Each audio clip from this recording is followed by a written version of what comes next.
I'm Tom Ward, and I'm the convener for the Rochester Committee on Latin America in Rochester, and so happy to be collaborating on these programs with the Latin America Solidarity Committee up there in Buffalo. You know, I'm here. Can you not hear me? I can hear you now, Marilyn. Stay with us. Hang Yep.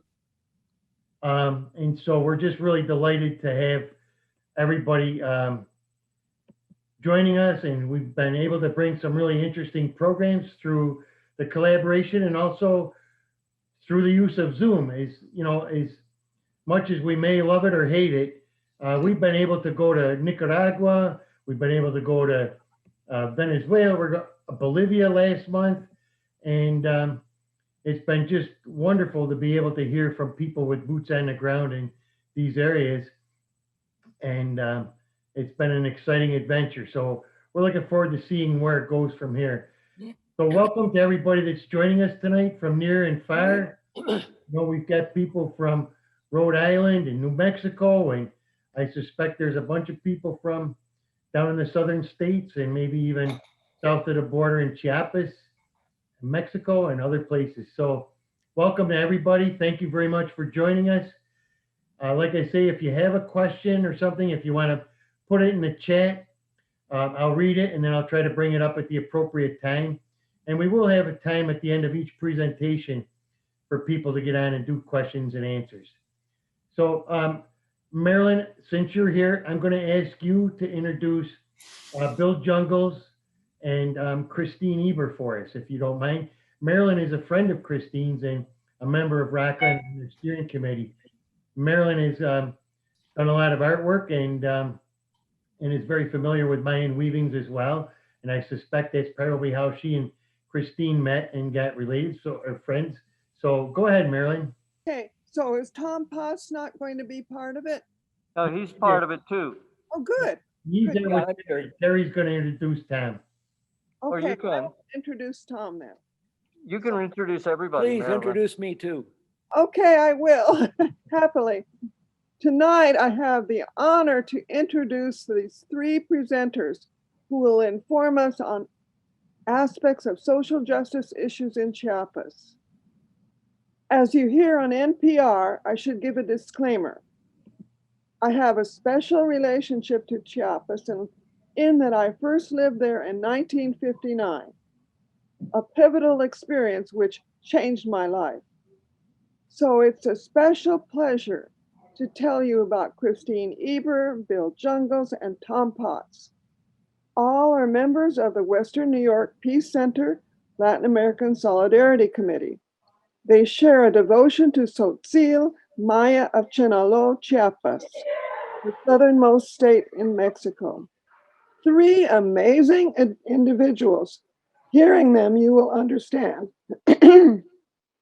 First, Christine Eber is an anthropologist, novelist, artist, and she said not to mention it, but she's a wonderful photographer too. I admire all her work and her support of the weaving cooperative, Weaving for Justice, which helps Chenaló weavers market their art in the US. And I love Christine's several books. Her last, a novel, When a Woman Rises, was born out of her experiences as an anthropologist in Chenaló and has been translated into Spanish and distributed in Chiapas free of charge. She's working on another novel on the refugee crisis in Las Cruces, New Mexico. Second, Bill Jungels, who is a filmmaker and retired SUNY professor. As a documentary filmmaker with a long-time concern with social justice issues, he recently, excuse my throat, he recently produced with Christine Eber, Mayan voice. Just a minute, water break. Sorry.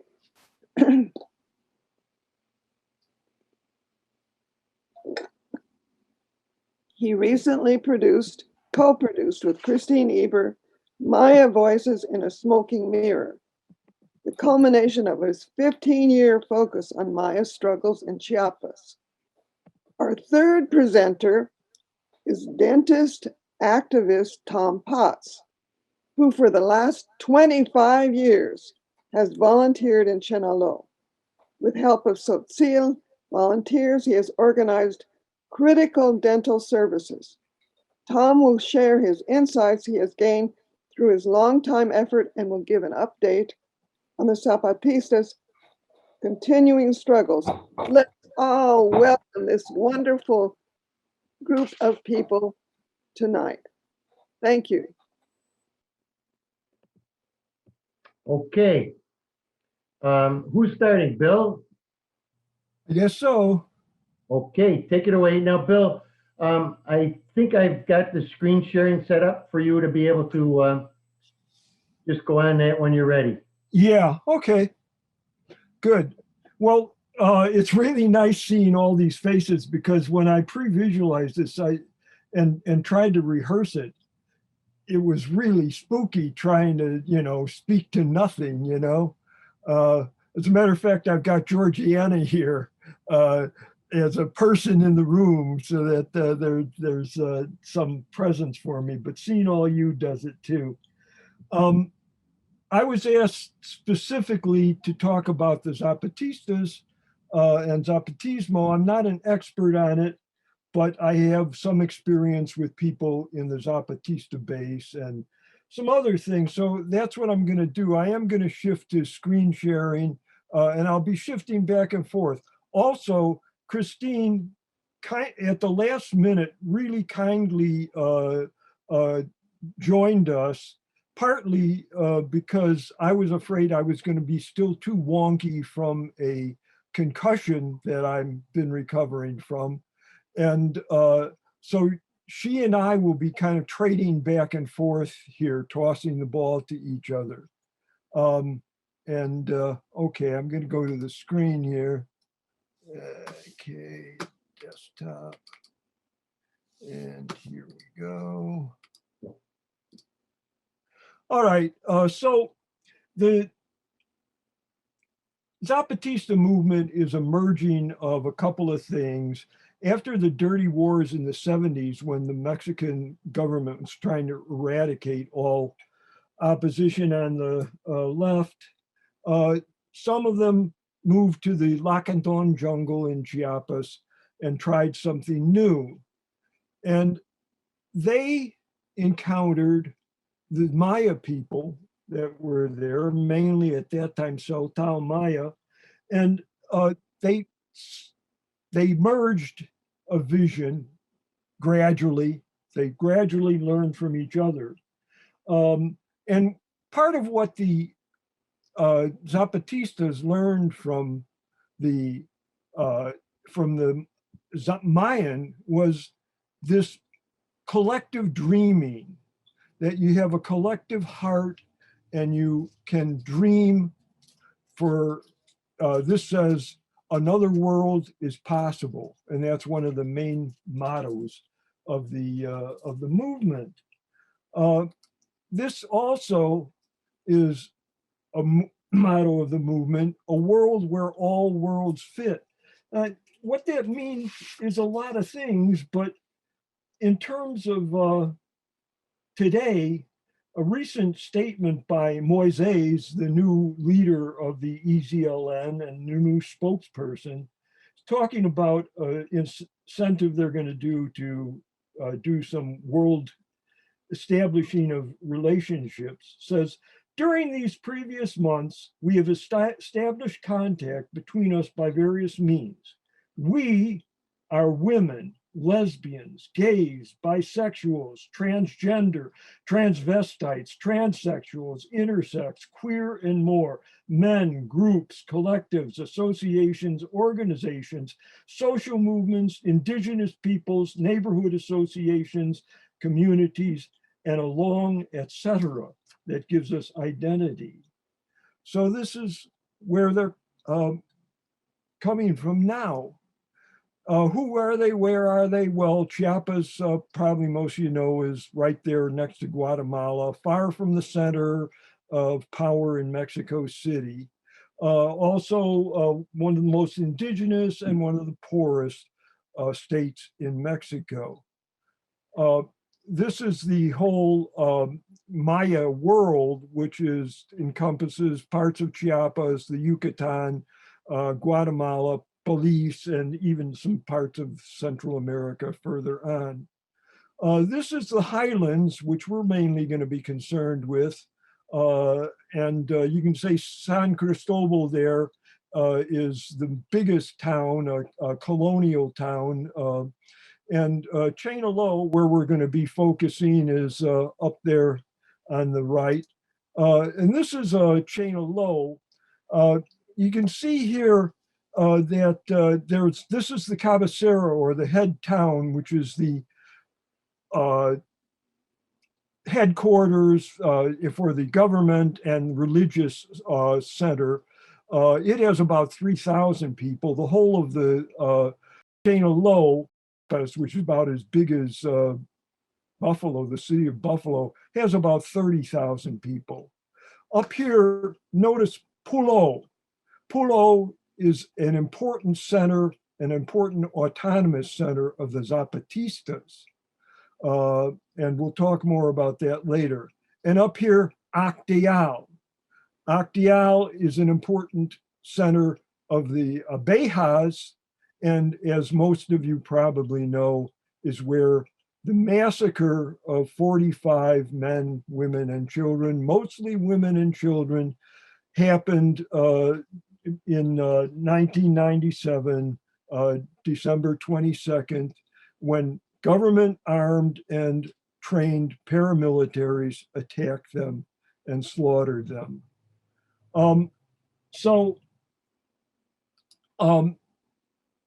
going to move away from this for a minute to show you something from one of the first documentaries I made in in that area. This was an interview with our friend Cristobal Arias of the Abejas. A couple of, if I could get it, here we go. He was there right after the massacre, and the Abejas are important in the highlands. They're a group that was formed under the auspices of Samuel Ruiz, the Red Bishop, whose autobiography is entitled How the Indians Converted Me, which gives you an idea of the kind of man he is. This is going to be Cristobal talking about Acteal.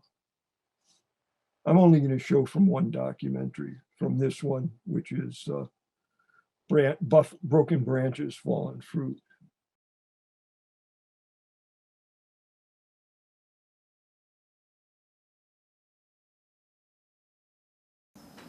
Cuando en 24 de diciembre estoy aquí en Acteal para enterrar sus cuerpos. La sangre de los mártires fue como un arroyo ya, como un río ya.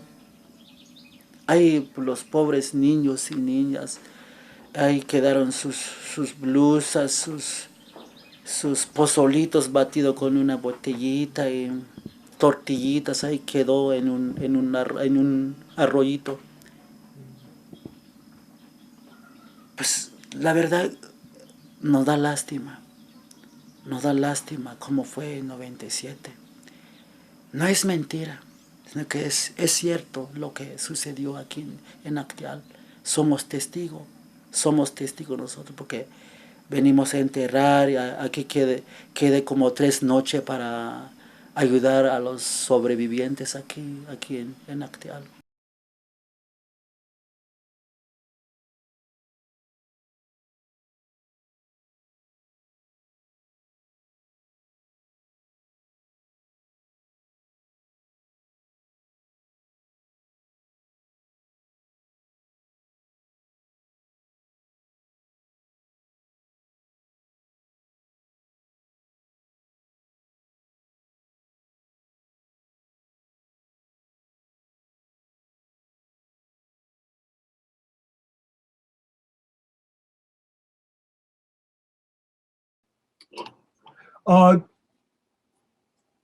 This is the dental clinic. I went to Chiapas really for the first time in 2006.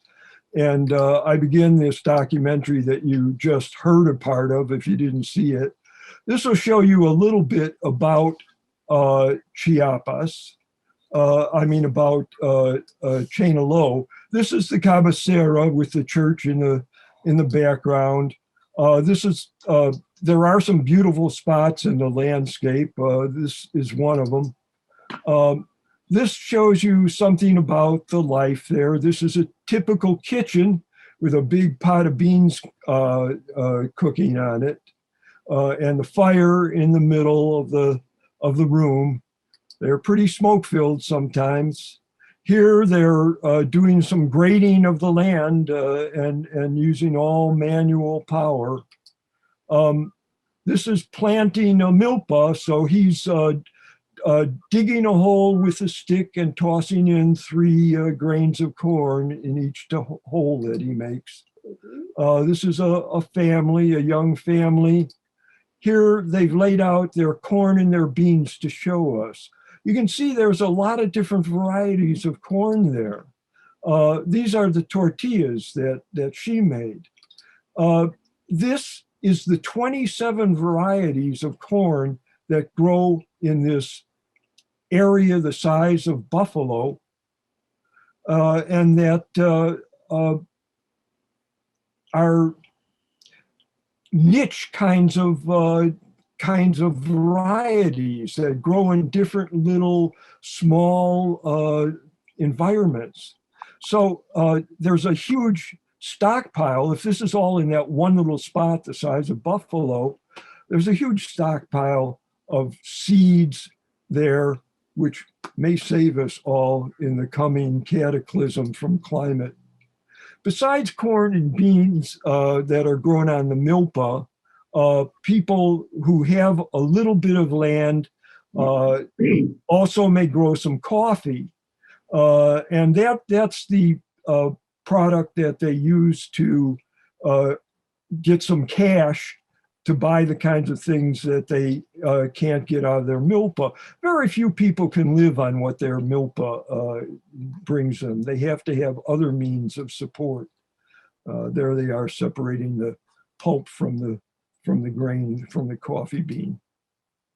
This is a Day of the Dead, a very simple and sincere Day of the Dead, honoring the forebears. This is the kitchen, and the kitchen at night can be a wonderful place for talking and sharing and laughing, a lot of laughing.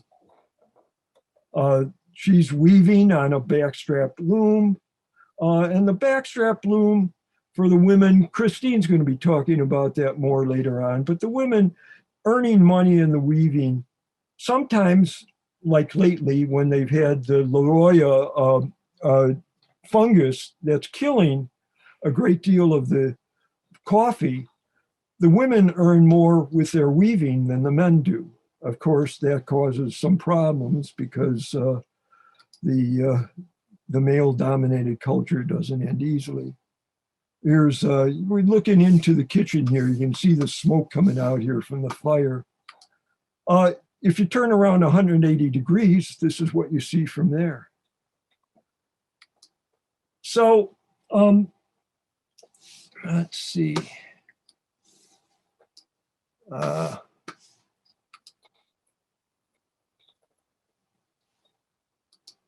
Okay.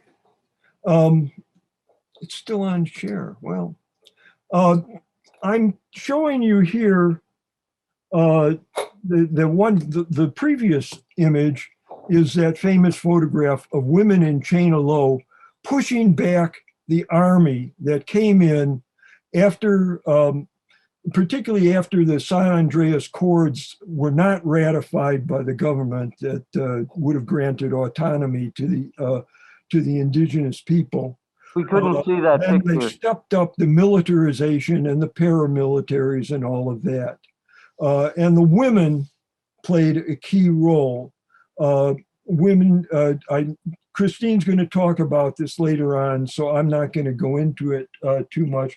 As a matter of fact, yeah, she's going to talk about it now. So it is time to toss things to Christine. So Christine, you want to jump in here and talk about your first bit here? Okay, thanks, Bill. I'm not sure if I can be seen or heard. Yeah. I'm just seeing Bill right now and his screen. Oh, okay. Okay, Pedro Valtierra's iconic photo symbolizes a lot for me, and I'm glad Bill shared that with you. I was immediately reminded when I saw it tonight of when I asked women if I could take pictures of them back in the 80s when I was first in Chenalo to learn from them. They would often put their shawl up to their face because they were shy and not used to being drawn out of the fabric of their culture to be focused on as individuals. Thankfully, we know now what women are capable of. They can be as brave as to defend their cultures, but it has taken time for this to develop. I was also reminded from the photo of how in anthropology, we've come a long way from when I was in graduate school. And we had ethnographies that I read, classics, that very, very rarely spoke about women at all. And when they did, they had a chapter about women, and they also had a chapter about change. And it was as if women were a special case. They were appendages of men, a problem to be understood. And as if change was something that wasn't ongoing, they often portrayed the communities as closed corporate communities, wedded to tradition with little contact with the outside world. Of course, that isn't true. And thankfully, we're living in a time when we see people as living in rivers of history, and sometimes they're flowing very swiftly and other times slowly. And we are aware of women as subjects in their own right, standing on the stage of history with men and children, creating their cultures and defending their communities, as we saw in the photo. But at the same time as there's been a lot of change in women's lives, life is very much the same in Chenalo for women as it was in the 80s when I first came there. Women start their day making tortillas around the fire, like you saw in Bill's photos, to feed the family. They make the corn gruel that goes with the folks going to the milpa to raise the corn, the beans, usually the husbands and sons, and sometimes women in the family. They then may go and take care of their animals, small animals, chickens and goats and pigs, and in their gardens, taking care of their gardens. They will wash the clothing for the family. They will take care of the children. They will go fetch water if necessary, if they don't have it in their homes. And they will weave if they know how to weave. There is a gender division of labor in my community still today. The men follow time-honored traditions for men by working in the fields, as Bill showed, raising corn, beans, and squash, and women also join them in that field work. They are called Batsi Vinikitike men if they fulfill these roles, making them true men in their Tzotzil language. Women as household managers and mothers and wives fulfill their roles as Batsi Ansitike, true women. So these are very much time-honored conceptions of womanhood and manhood. Men have always pretty much left the communities in more numbers than women have, although whole families have gone to work on plantations to make the money that Bill was mentioning is needed to supplement semi-subsistence farming. But men have always continued to leave more than women. And of course, we know that they have come as far as the United States and still today must leave to make necessary money to help them. A gender division of space also exists in these communities. If you were to attend a Catholic or Protestant chapel for a service, you would see men on one side sitting there and women sitting on the other side, and children kind of running at will throughout the church. And we have many traditional practices continuing that are extremely important to people. Bill showed you that beautiful photo of his of Day of the Dead. This is an extremely important tradition whereby people honor the ancestors and welcome back the souls of their deceased loved ones. Women play a particularly important role in that tradition, preparing all the ritual foods, because it's the one day of the year that you welcome everyone that you know to your home to eat of your bounty from the harvest, tamales and beef soup that brothers usually go together in to buy a bull and butcher, and then the women make the beef soup. Changes in gender roles have been constant, but speeded up a bit with the liberation theology movement, which Bill mentioned was under the direction of Samuel Ruiz, the bishop. He refused to call it the liberation theology movement. It is what we tend to hear it referred to in other parts of the world, because he said, how could any theology ever be anything but liberating? But nevertheless, it was so for Maya people, extremely much. They have called it, though, the Word of God instead of the liberation theology movement. In this movement, people read the Bible, sometimes for the first time. I remember in the 80s watching families at night reading the Bible around the fire, those who knew how to read. And through the words of God and Jesus and the prophets, they were trying to analyze the social injustices in their communities. Nuns played a bigger role than priests in this conscientización movement of consciousness raising. They went out to the communities and they met with people and had retreats and workshops. And in some of those, one that I attended, I remember in the 80s, they spoke to the men very directly, the nuns, about how maybe they could help their wives more with the work, because the women were quite burdened by all their work and couldn't often attend meetings like the men were able to do. The experiences they had in these workshops really awakened their consciousness of oppression and the roots of oppression, and also to some extent gender oppression, but mostly the oppression by the mestizos, the non-Indigenous people, over them. They called this time of awareness the holy struggle, and also of struggling for justice. When women joined cooperatives to weave and sell their weavings, they were through the government initially in the 70s and 80s. They also gained freedoms that they hadn't had before and stepped out of traditional roles.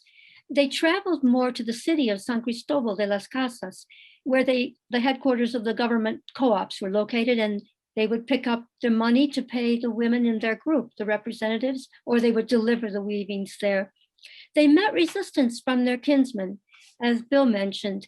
The men were not wanting to see women independently leaving the home, going to earn money, but the women persisted, and the men became aware finally of the important income that women were bringing to their families through the sales of their weavings.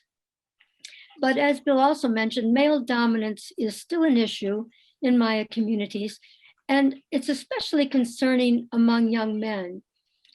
These young men today, and for some time now, have had very little opportunity for work, and very few have gone on in school to get any kind of a career. And they have little control over their lives and their futures. And sometimes they take out this on their wives and may abuse them. And during this pandemic, I can only imagine, as things have worsened for people, that young men may be taking out their frustrations on women. I know that domestic violence has increased in the United States under the pandemic. So it's not surprising that many young women are choosing to go on in school if there's the opportunity to do so after 6th grade. It hasn't been common for young men and women even to go on in school past 6th grade, but now it's becoming much more common. Many women are choosing not to marry with the educations that they obtain. They can get some kind of work and support themselves and not have to take care of a husband and children. The differences between the generations among women is a very big topic and too much to go into here. But suffice it to say that the Zapatista movement played a big role in enabling women to assert their rights. And this is in part because they gave a space for this by making the women's agenda at the center of their movement, making them very unique in Latin American revolutionary movements. They gathered together in the jungle area where the Zapatistas started to organize in the 80s, and gathered in groups where men and women hashed out what were the issues for women in their communities. And they developed a set of rights of women called the Zapatista Revolutionary Women's Law. And it has 10 different rights, and these include the right for women to determine how many children they will have, the right to go on in school, the right to work, the right to be leaders in their communities. And this latter right has been very important for women. The Zapatista support bases are civilian groups of people in communities where the women and men work together to try to bring change in their local communities according to the Zapatista agenda and to their own analysis of what needs to happen. In these groups, sometimes 50 people in a community join together. Children over 14 are allowed to enter these groups, and women and men both. They have to have both women and men leaders, usually 4, 2 men, 2 women. It's been very hard for them, many Zapatista bases, to find enough women to fulfill those roles, because women have so much to do in their household work. They can't often be free to leave the home. They have children to take care of, to go to a meeting, to represent their community. So what has happened is most of the Zapatista women leaders have been single because they are not able to, because they haven't got children to take care of or a husband, and it's easier for them to travel.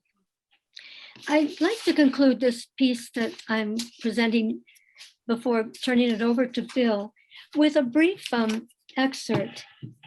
Let me find the page here. In my novel that Marilyn kindly mentioned called When a Woman Rises, I tried through this novel to reach a broader audience with understandings that I've acquired about women's lives and the Zapatista movement. This particular passage takes place when Magdalena, one of the main characters in the novel, is talking with her husband around the fire at night.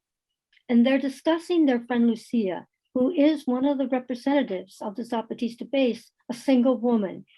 And Lucia has been struggling in her role, even though she doesn't have children, because her father disappeared when he went to a farm in Sinaloa to work and left her mother and she to fend for themselves, raising their own food and working in other people's fields for cash when they needed to buy additional food or other things they needed. Well, here is what happened. And Magdalena is telling her daughter, Veronica, what happened that night. One night about a year after we had joined the Zapatista base, I talked to your father about how hard it is for Lucia to be a representative. I didn't expect what happened. We had an argument. Maybe you don't remember us yelling at each other, but I'm sure your brothers do. All I said to your father was that Lucia and her mother could barely maintain themselves, and that made it really hard for Lucia to serve a cargo. I said that except for Ramona and Lucia, our community had no other single women who felt comfortable taking on a big job for the community. I added that all the married women have too much to do to take on extra work. Then I said that if men help their wives cook, wash clothes, or take care of the children, maybe then women could serve cargoes. I finished by saying that wives help their husbands in the fields, but husbands don't help their wives in the house. Even though I was pointing out the obvious, your father didn't like what I said and got angry. He raised his voice and said, "What are you saying, that I don't help you?" I answered, "That's not what I'm saying exactly, but it's true that you don't do as much as you could." Then your father said, "But how can I do more? I'm already barely home with all the meetings and the working in the fields, and even if I was home more, I can't do the things you do. They're women's work. My father taught me men's work. You know that. Now you want to change everything overnight." Your father's face turned reddish brown, and the scar on his face stood out like a bolt of lightning on a dark cloud. He wouldn't look at me. I tried to calm him down and still get my point across. I said to him, "It's not just me, it's the organization. They say that things have got to change so women can be leaders too. You know I have a lot to say, and so do the other women. You've seen how we can analyze the word of God and then act on it in our lives. Can't you see that we just want to keep growing?" Your father looked really angry, like he wanted to hit me. Thank God he didn't. Neither of us said anything for a while. You children just drank your corn gruel in silence. I tried to contain my anger, but I couldn't control myself completely. Instead of yelling at your father, I slammed the lid down hard on the pot of boiling corn. Your father got up without speaking and began to gather his hoe and other things he needed to take to the milpa. I pressed a ball of corn gruel into his hands. He accepted it, but he didn't look at me. Then he told the boys to get ready to go to the field. They had a lot of weeding to do, he said. Later that day, your father returned from the milpa as usual, but then he did something he had never done. He took off his pants and shirt and went behind the house to the rocks near the water tank. While I worked on my loom, I listened to the sound of water sloshing furiously over clothes. Then your father hung his shirt and pants out to dry on the line in front of our house. I didn't say anything about what he had done until we were in bed that night. Before we fell asleep, I thanked him for washing his clothes.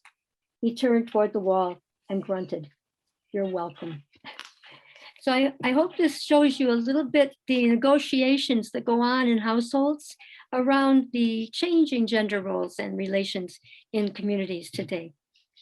Okay, Bill. Okay. All right. I just go back to the screen again for a minute here. Hello.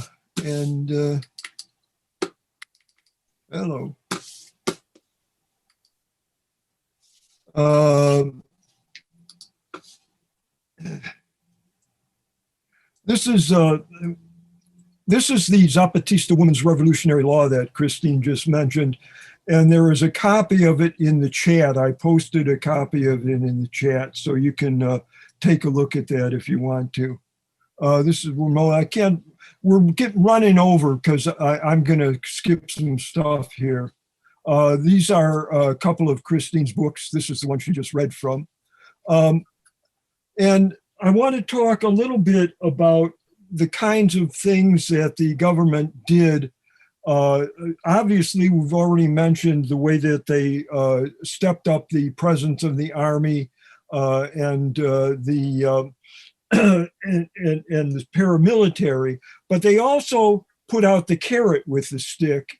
And the carrot was in things like this: pisos firmes.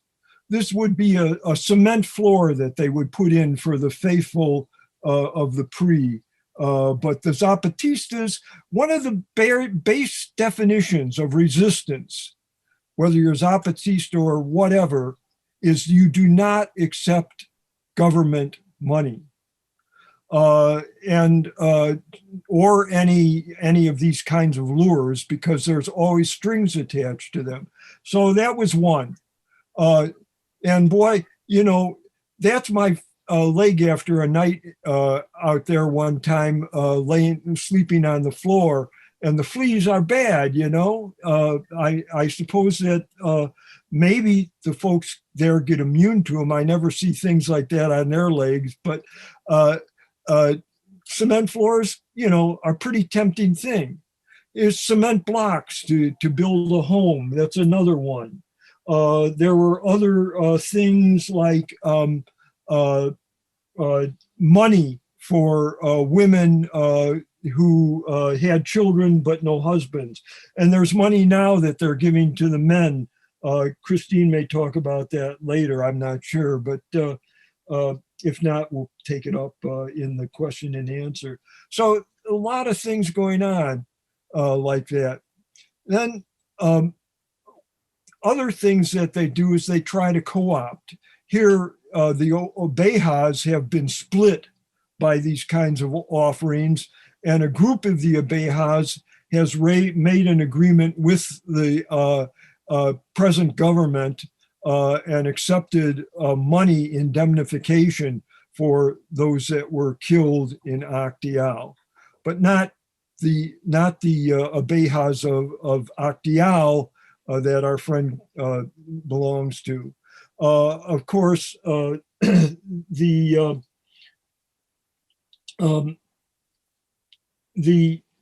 autonomy and resistance as a counter to those lures and those uses of force. Of course, the co-ops that Christine is going to talk about now, like the weaving cooperative that you see here. So I'm going to turn it right back to Christine to talk about that. Okay. Let's see, I have to come out of this. And I think we do have to move along because we're getting way over our thing here. Let's see. Didn't work.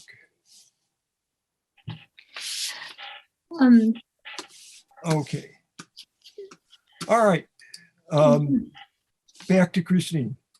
Okay, today, being in the resistance is the phrase that people are using in place of the holy struggle that I mentioned to you was the way people refer to their struggle. And as Bill has just explained, being in the resistance has a concrete expression where people don't take these government handouts, which are really tough to refuse when people are so poor.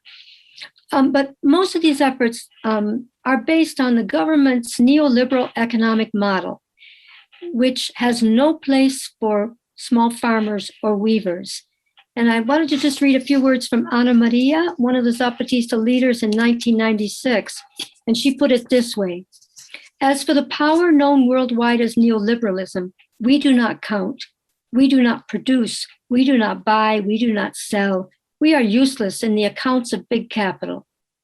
And so we went to the mountains to seek relief from our pain of being forgotten stones and plants.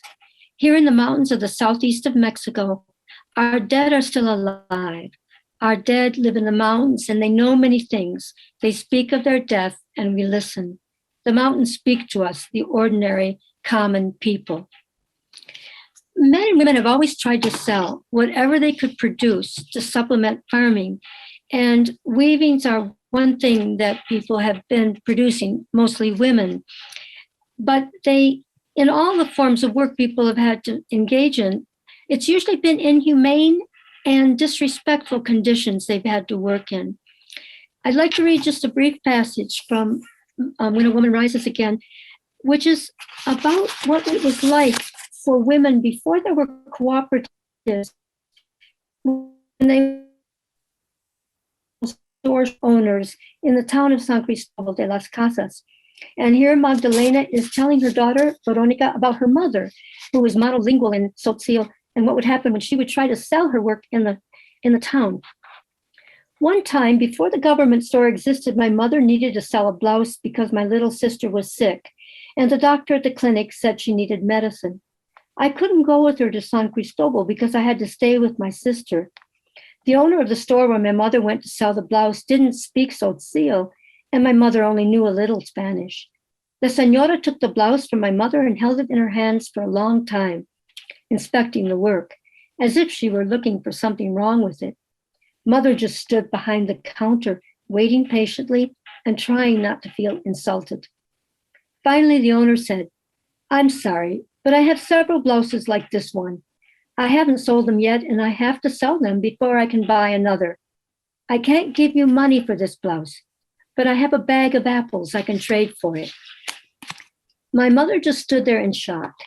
In one hand, the woman was holding on to the blouse that had taken my mother several weeks to weave, and in the other hand, she was holding out a bag of apples. What was my mother to do? Take the blouse back or take the bag of apples in exchange? It was late, and she would miss the bus to our community if she went to another store to try to sell the blouse. Plus, the doctor at the clinic had told her that my sister needed to eat fruit. So with the doctor's words in her head, my mother took the bag of apples and left the store without saying a word to the señora. After all her suffering, my mother didn't have any money to buy medicine for my sister or even to take the bus back to Locan. So she started walking. If it weren't for the madres who picked her up on their way to Yapteclum, she would have had to walk in the dark through the mountains until the early hours of the morning before she arrived home. My mother told me that day was one of the saddest of her life. This is an actual story that I heard that I put in my novel, and it does give you an example of the exploitative conditions that existed for women trying to sell their work to mestizos before they created cooperatives. And I hope highlights for you the importance of collective labor, everyone sharing resources rather than competing for them, and rising up together rather than one person gaining a lot at the expense of others. They call these collective economies they are creating economies of solidarity because they involve people working together and not competing. And they give members, like Bill was saying, greater autonomy over their lives. They aren't dependent on government handouts because they can raise their own money. And they can also not have to depend on the mestizo stores. For centuries, as Bill has said, the government has patronized people with handouts, trying to buy them off their votes and their submission. And people have felt dirtied by this. So these collectives, these cooperatives, they give them a sense of being clean people, being proud and dignified. But it does take a lot of commitment not to take the migajas, they call them, crumbs for the government. And I have seen examples in the one cooperative, weaving cooperative we work with in Chenelo called Sobol Ansitik, Women United. Several members have had to leave the co-op because the co-op requires that everyone be in the resistance. They feel that they all must be in solidarity. And these young women's husbands wanted to take the government handouts. Now, I'm not exactly sure how much men get a year, but I know that one young woman's husband recently got $800. And I don't know how often he receives that from the government, but it's a lot of money. But he didn't have enough faith in his wife being able to earn that money over a period of time to help the family, although I'm pretty sure she could have through the weaving cooperative. The weaving cooperatives are many, the cooperatives are many now. There's general store co-ops, honey co-ops, boot making co-ops, bakeries, general stores, weaving, embroidery. And as one co-op is created, another one dies, and they continue to come and go and create a lot of enthusiasm for people and solidarity. But one of the reasons cooperatives are able to exist in the resistance movement is they've got solidarity with community organizations, NGOs throughout Mexico and the world. And I am part of one of these non-governmental organizations, solidarity organizations, called Weaving for Justice. And we work actually with several weaving cooperatives, all in the resistance. However, they are not all Zapatistas. Some are Abejas members, and some don't even belong to Abejas. I'm actually learning that some of the women I thought were Zapatistas aren't, and even have a different name for their group than I thought. So I'm continuing to learn. We in Weaving for Justice, our main goals are to help the women continue their dignified and culturally significant work of weaving and their autonomous initiatives and cooperatives, and to continue living on their ancestral lands so that they don't have to migrate in search of work. And also, we want to encourage their efforts for greater equality with men and with the mestizo society, and to develop their potential as leaders. I know that we don't have a lot of time for more, but perhaps you can ask me questions. I'll just end with just a very brief paragraph of my friend Margarita's words. We wrote her life story together. It's called The Journey of a Social Maya Woman. It's in her words with some explanations from me. And these words are about how she conceives of the struggle, the holy struggle and the resistance. And this is what she said. We struggle for our grandchildren, the children of the future, not for ourselves. I could die in a week or in a few months, so it's better that I not focus on triumph. It's better just to struggle so that something might change in the future. I no longer think that in a few months or years we're going to win, that we will have, as stated in the Zapatista demands, decent housing, schools, and other things. The government made an agreement in San Andres with the Zapatistas, but they didn't fulfill their part. Who knows when we will see what the Zapatistas are demanding? That's why I don't think about triumph right now. I just want to continue to struggle. Change takes a long time. The government is only beginning to open its eyes and its ears. That's why it's necessary to remain calm. I'll turn it back to you, Bill. Okay. Well, I'm going to go back to screen sharing here for a moment.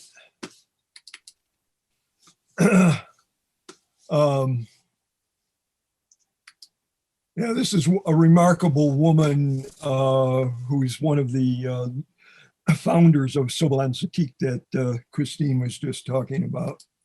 Those are her words, Bill, that I just read. Yeah, okay, good. This is a dedication of a church, but for me, you know, it's just an image of kind of the spiritual side of the society, and the fact that co-ops are, you know, a way of working together and achieving a kind of collective heart, what they call oon, and a collective soul, a chulel, for the people, that makes it possible for them to move on together. This is a young weaver with her child asleep on her back. This is the weaver who taught most of these other weavers to weave.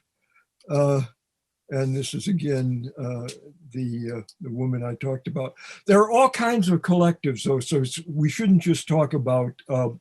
There coffee collectives. This is one. This happens to be in a Beja coffee collective, but there are also Zapatista coffee collectives. There are collective stores, there are collective schools, there are collective bakeries, there's collective agriculture, and so on down the line. People learn how to work together in all of these areas. I want to talk for a bit about autonomous communities and what kind of communities they are. This is a chapel at Pulo, which is the largest Zapatista town in Chenalo, and you can see, you know, the Virgin of Guadalupe here with her bandana on, her mask on, a true Zapatista. This is the town again, and welcome to the autonomous rebel municipality of San Pedro Pulo, Chiapas. In this town, prohibited the use of marijuana and other drugs, is prohibited the buying and selling of stolen cars, is prohibited the buying and selling of alcohol, and then here the people command and the government obeys.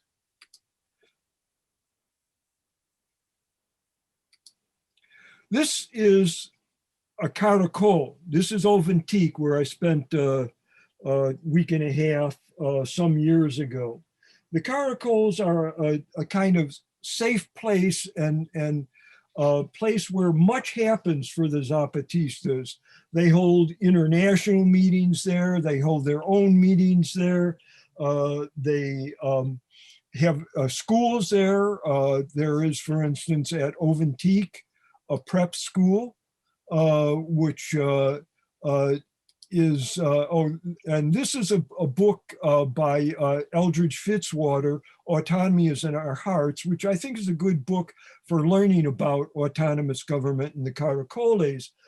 It is based it's not like an investigative report. He spent a long time at Oventique, actually studied with the same people I studied with.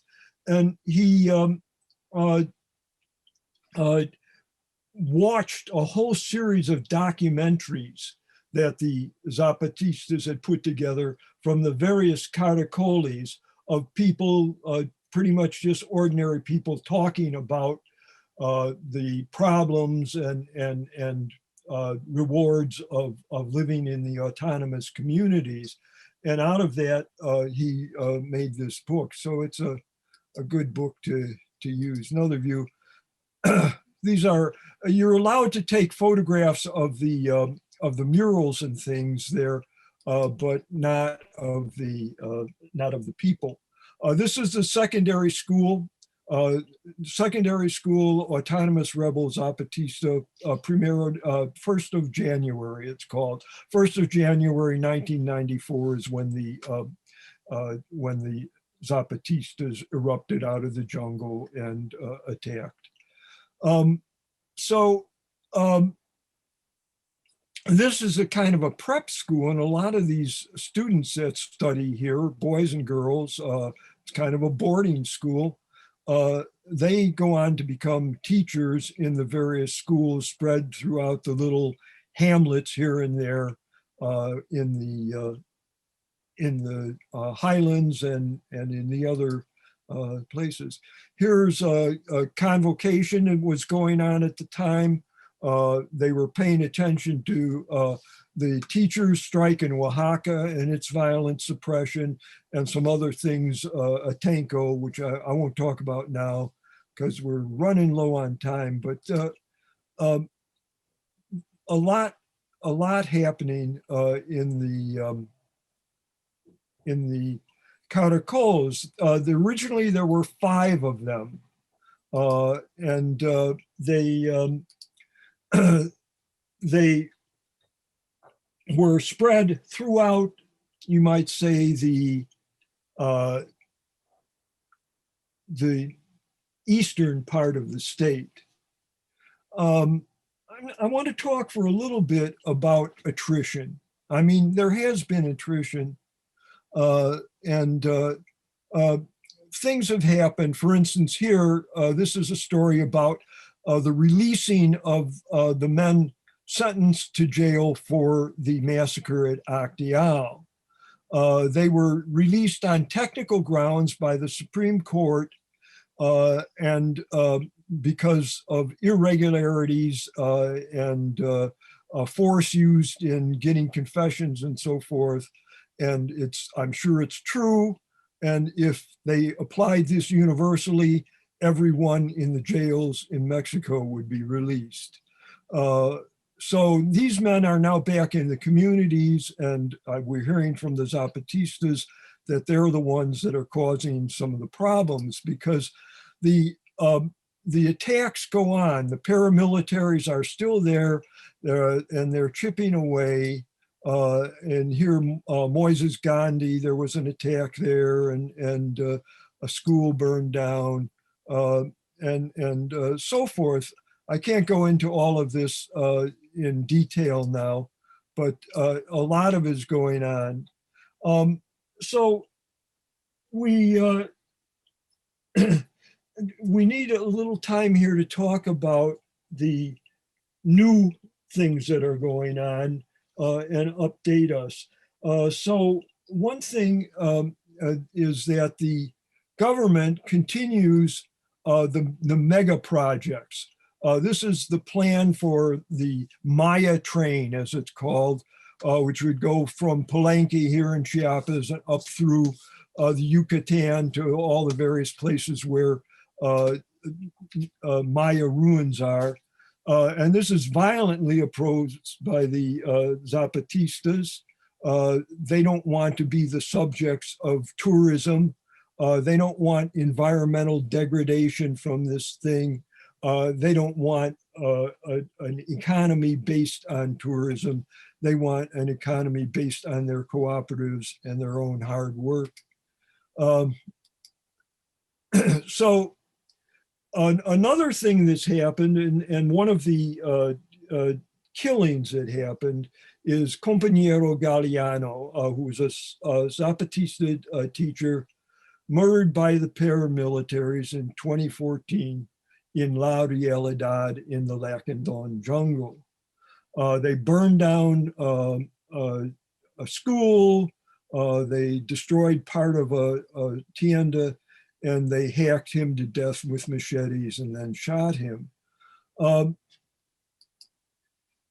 This is later the same month, in May of that month. This is Marcos, the last appearance of Marcos, the kind of Hollywood image of the EZLN of the things. He died that day and was reborn as Galeano. He is now Subcomandante Galeano. And also earlier than that, in 2013, he had turned over a common decision was made to change the leadership, where he would no longer be the supreme commander of the army. He would no longer be the chief spokesman. And that was handed over to Moises, who is a Celtal Indian or Celtal Maya, and who has been with the movement since 1983. So now finally, at least the military brand is being led by a Maya, so Celtal. This is the original 5 caracoles. And the other big new development, I think, is that in a communication called Breaking the Siege, Comandante Moises announced the creation of 7 new caracoles, these green things here, and 4 new autonomous regions. I haven't got time to go into all of them, but there's a couple of things that are worth noting. One is that La Unión here, this new caracol, is right next to an army garrison. So they're kind of trying to stick it to them. Another thing that I think is kind of remarkable is that this is San Cristobal here in the middle, and there is a new caracol formed there, which is this one down here, Sidesi Unitiera San Cristobal, which is a university. So it's, and Christine thinks it may be a public university. It isn't the university itself that's becoming a caracole, it's the community of this university. So now they have a presence right there in San Cristobal and so on. So they really are expanding. Attrition has been happening among the Zapatistas, there's no doubt. Part of it is generational. I mean, we've seen it where, particularly among many of the young men who've been exposed to, lifestyles through TV and MTV and all kinds of stuff like that, they don't often adopt the Zapatismo of their parents. They go in a different direction. So there is attrition happening, but at the same time, Moises is saying there is growth going on. So another initiative, which is very current, and it kind of shows the humor here. They're trying to organize a worldwide tour of the Zapatistas to cement unions with resistance organizations throughout the world. And in typical kind of humor of the Zapatistas, they are constructing this raft here to begin that journey to these other worlds. They originally scheduled to go in August, but with the pandemic, they're now talking about going in July, I believe. They're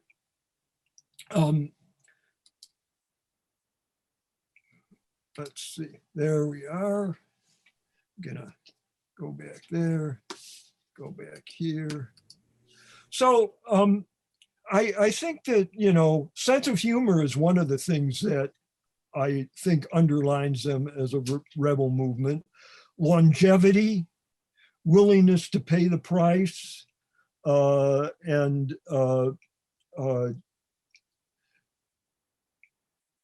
kind of spirit of collectivity, the ability to change, the ability to self-criticism, that, for instance, reorganization where the military arm was placed under the civilian arm.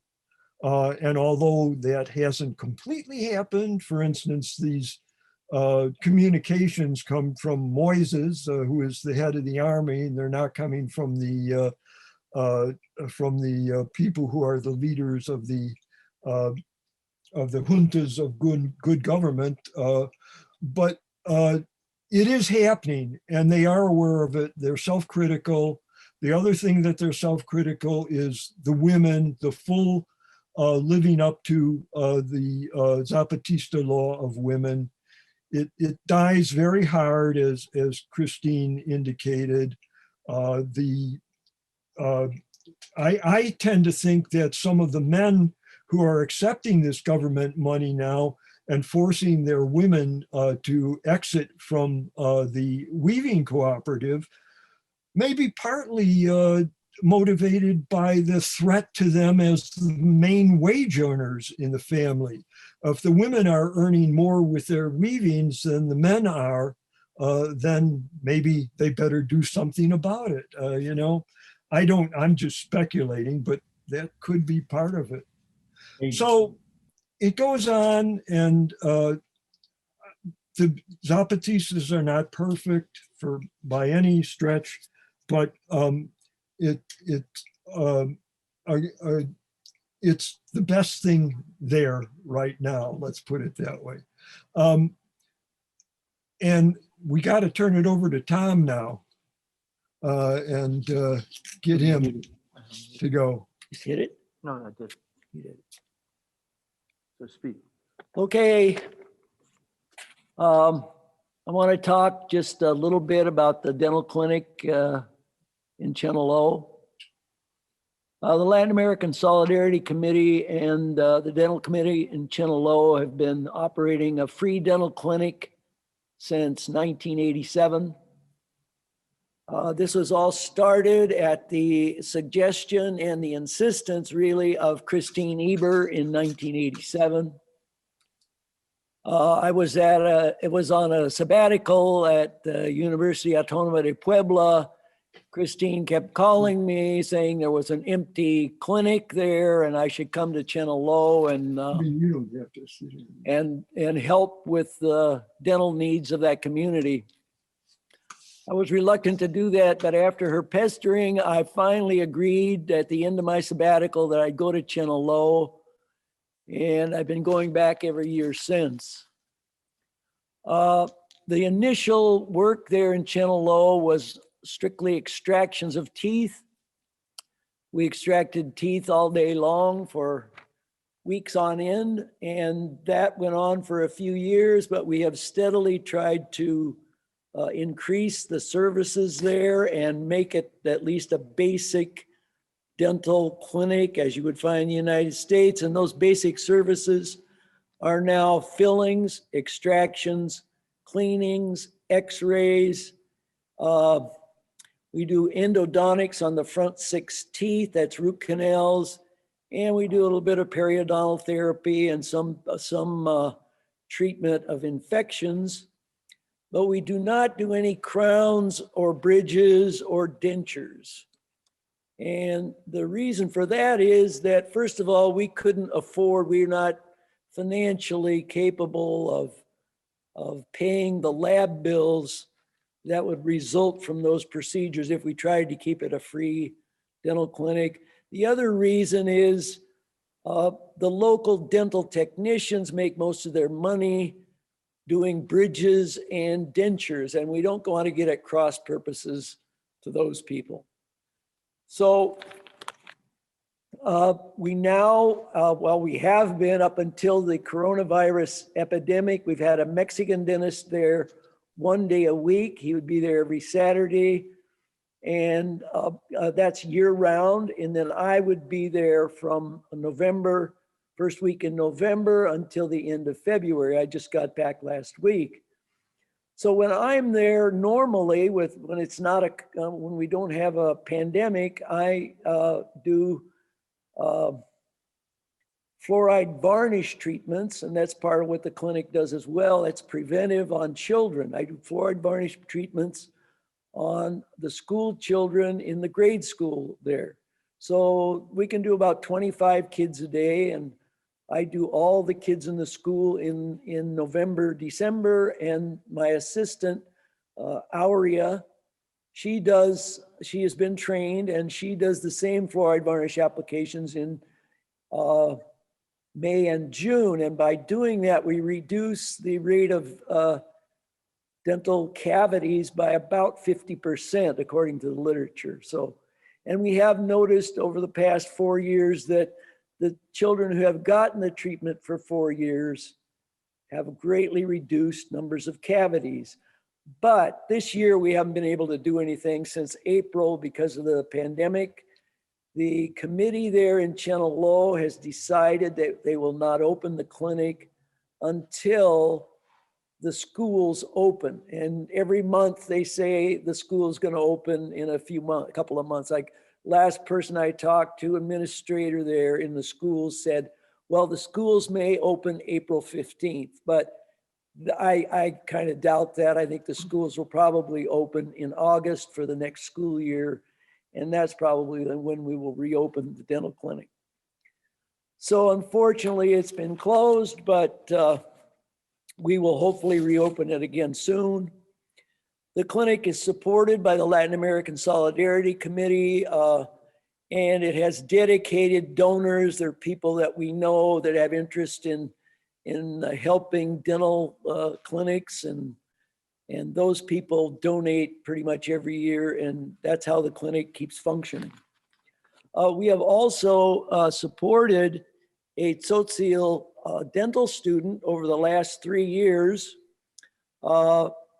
His name is Adalberto Hernandez de la Cruz, and we have supported him with the assistance of the Mayan Educational Foundation.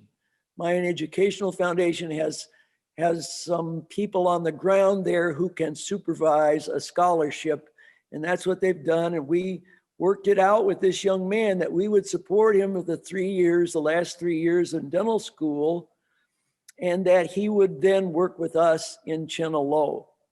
So we met with him in January, and he had graduated from dental school in December, and he's starting his 1 year of, there's an obligation in Mexico that you do 1 year of social service in a government clinic, and then you get your dental license. The year of social service in a dental clinic, however, you get no pay.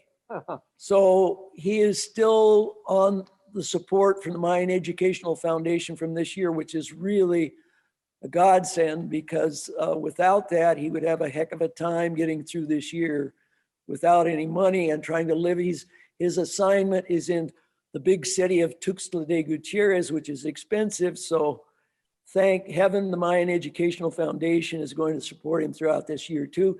Then next year in February, he will be with us in Chenalo, and we will pay him something for his work, but of course he's not going to make a heck of a lot, not compared to what a dentist would make in the United States or even in Mexico, but he will get some pay and he'll get money for travel expenses.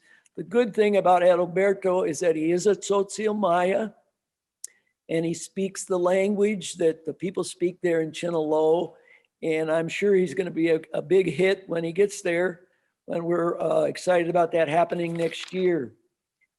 I also want to talk a little bit about land issues and a little bit about the farming, how farming is done there, and just about the general lay of the land, so to speak. Bill has a photo here that he can show you that I took from about 100 feet in front of my hotel. I think he can put that up on the screen, I hope. I don't see it yet. Okay, here we go. Share screen.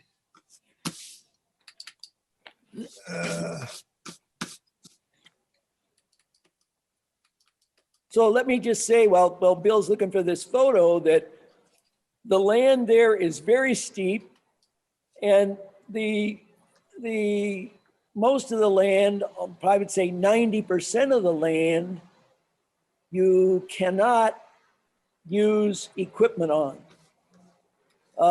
Right here is a photo. This is the photo of the land, about 100 feet in front of my hotel. I took this picture. And you can't really judge from this angle, you can't judge the steepness of it, but you can see the band across the top of the picture here. That's all pine trees, right? And that is almost straight vertical. And that's why those trees are able to grow there, is because nobody can grow coffee or beans or anything there. It's just a vertical cliff face, and those pine trees are growing on it. You can see lower down, there's some open fields. People are growing corn and beans. There are also some lower growing trees, which are undoubtedly over coffee. They have growing trees over the Arabica coffee. And the next photo shows the same hillside from a road which runs along the hillside. And you can see here that what they're farming, and what you saw in that picture, they're farming at about 45 degrees. They couldn't use any kind of equipment on there. You couldn't even use a rototiller there. If any of you have used rototillers, you know that you have to wrestle them, and they're not that easy to deal with. And this is impossible. All of this is done by hand. Virtually all of the land there is farmed by hand, and it would, in general, it would be impossible to use any kind of the heavy equipment that we use in the United States. But you can see here from this angle, and people planting corn and beans on this surface, that this is a recipe for erosion. This is not sustainable. What's going to happen here is eventually you'll erode away in the summer rainy season. You're going to erode that away. Here you can see some erosion going on here. This is in a community right next door. And that erosion is going to get you down to the rock face, and then you really don't have anything you can do. But what needs to be done in these really steep areas, they need to either be terraced, or they need to be planted. Here's an example of terracing in the community next door called Chamula. And this terracing would certainly be helpful, but on those super steep surfaces, probably even terracing isn't very, very possible. But what can you do there? Well, what that needs to be done, it needs to be planted into like trees, or you could, if the soil is deep enough, they could plant coffee there and plant trees over the coffee, but the soil has to be fairly deep so that the coffee can live through the dry season there. The dry season is from March until June. So the coffee plants have to have a depth of soil that they can get enough water retention so that they can make it through the dry season. And if it's a very thin soil, you could still grow maybe corn and beans, but coffee would be kind of out of the question. What you would really need to do is grow some kind of rather drought resistant trees like pine trees or other types of relatively drought resistant trees. So you can see that there's a lot of pressure there. People are planting corn and beans pretty much everywhere they can.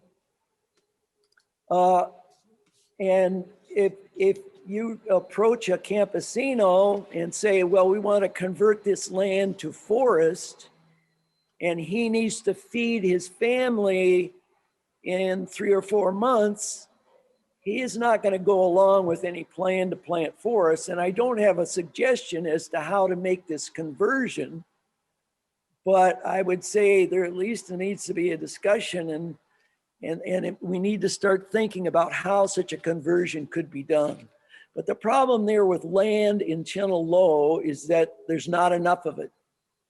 And there's a lot of conflict there over land, or at least that's what it said the conflict is over. About 3 or 4 years ago, Channel Low went to war basically with the municipio next door called Chalchihuitan over about 2,000 acres of land that lies on the border. And you'd say, well, they went to war. It would be like Genesee County going to war with Allegheny County and fighting over a 2,000 acre piece of land. You'd say, well, that doesn't make any sense, but it's very important to those people to be able to control this piece of land, because that's where their corn and beans are. That's where their father had their milpa. And what happened in this conflict was, first it started out as some shooting between people on either side of the river there, which is kind of the dividing line between Chenalo and Chalchihuitan. That escalated and people started burning down houses on either side. And then as the houses were burned down, refugees were generated, and refugees came into the Chenalo where the dental clinic is, and they were housed in some of the churches there. And the same thing happened in Chalchihuitan. As things escalated, Chenalo then sent down heavy equipment to the only road that goes to Chalchihuitan, and they dug a huge hole in the road. That's Chenalo dug it, and so nobody from Chalchihuitan could come or go, and they couldn't get food. And the refugees were then exposed that were in Chalchihuitan were exposed to the elements, and some elderly people died, and some very young people were starving as a result of the inability to get food in because they couldn't get past the roadblock from Chenalo. So at that point, when people started dying there, then the state did come in and restored the road and tried to ameliorate the situation. But I wouldn't say it's still, even this year, I said, well, to some of my friends, I said, well, is it safe to go up to the border with Chalchihuitan? They said, no, don't go there. It's not a good idea. So I don't think the whole thing has been totally settled, but you can see there's fierce struggles over land rights. Now, there may also be some activity by paramilitaries involved in all of this, which I'm unable to assess, but certainly there are paramilitary presence, and the previous mayor probably had some relationships with paramilitary groups, a woman by the name of Rosa. And so these struggles are quite fierce. There's another one going on, which is going on right now, and that involves Santa Marta, which is you would call it, we call it a township, which is a part of Chenalo. And Santa Marta is fighting with Aldama. And again, you can see on the map here, there's Santa Marta and Aldama. And That started out somewhere last year, and several people were killed.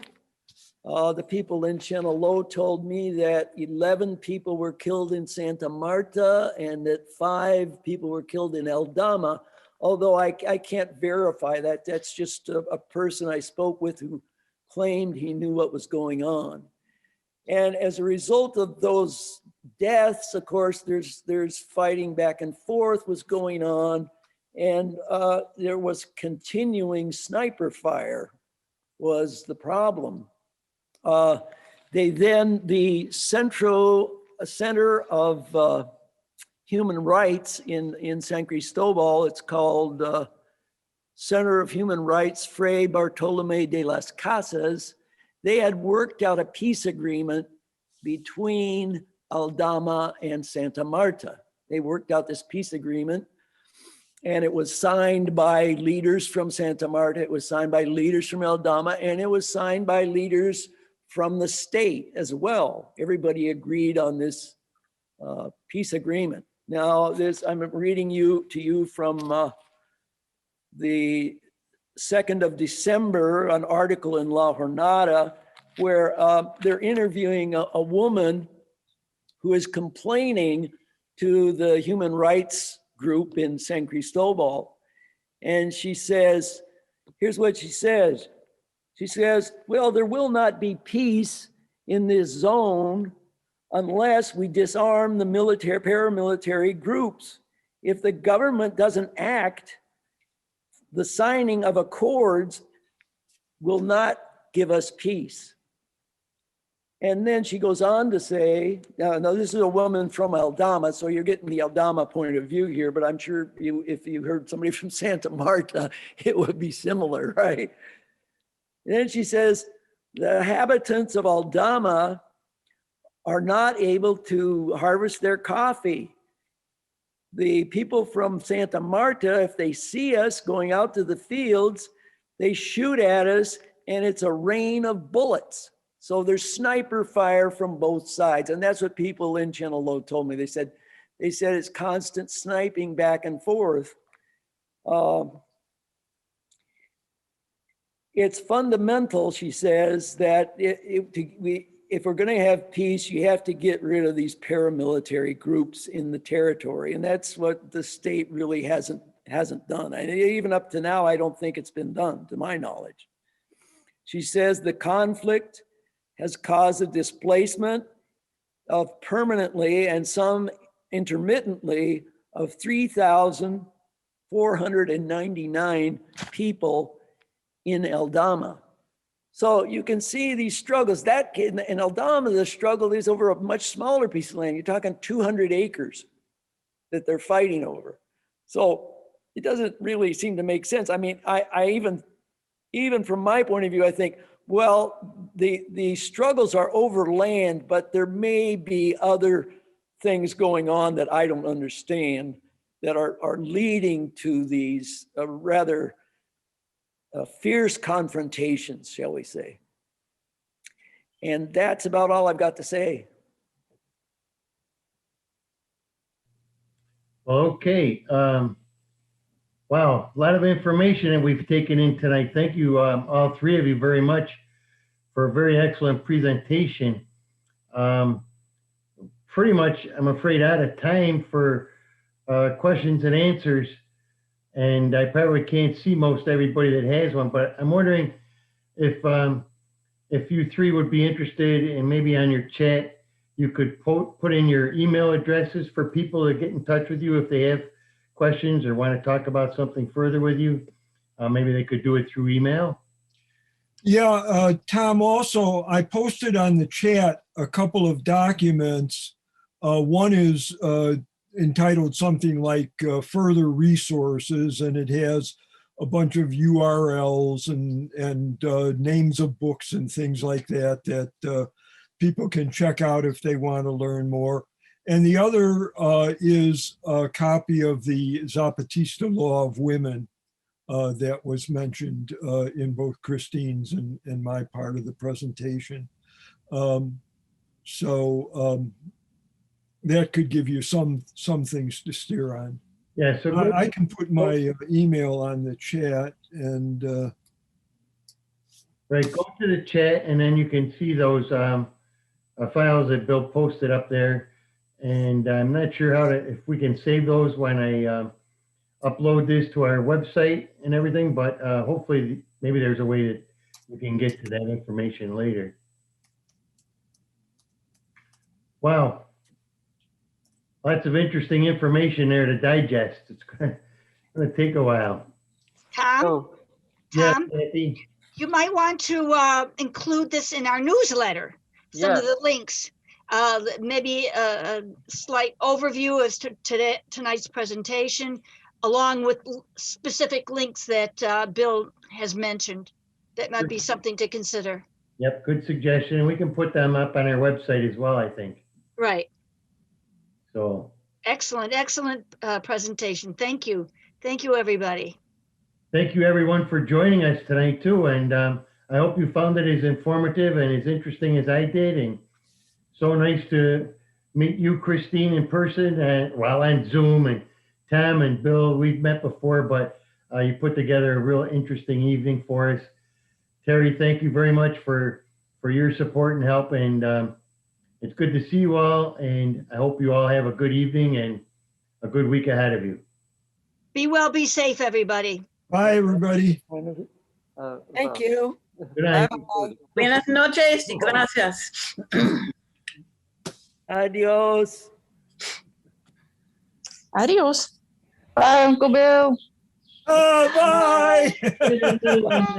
Oh. Adiós. Christine, She said adiós. Joe, You. Girl. Hey, Joe. Oh, bye-bye. Bye, bye. Maxine. Hey, Maxine. Yeah, excellent. So great. Yeah, thank you so There's much. Martin. Very good. Thank you all. Okay. I guess I'm gonna check out. Thank you, Tom.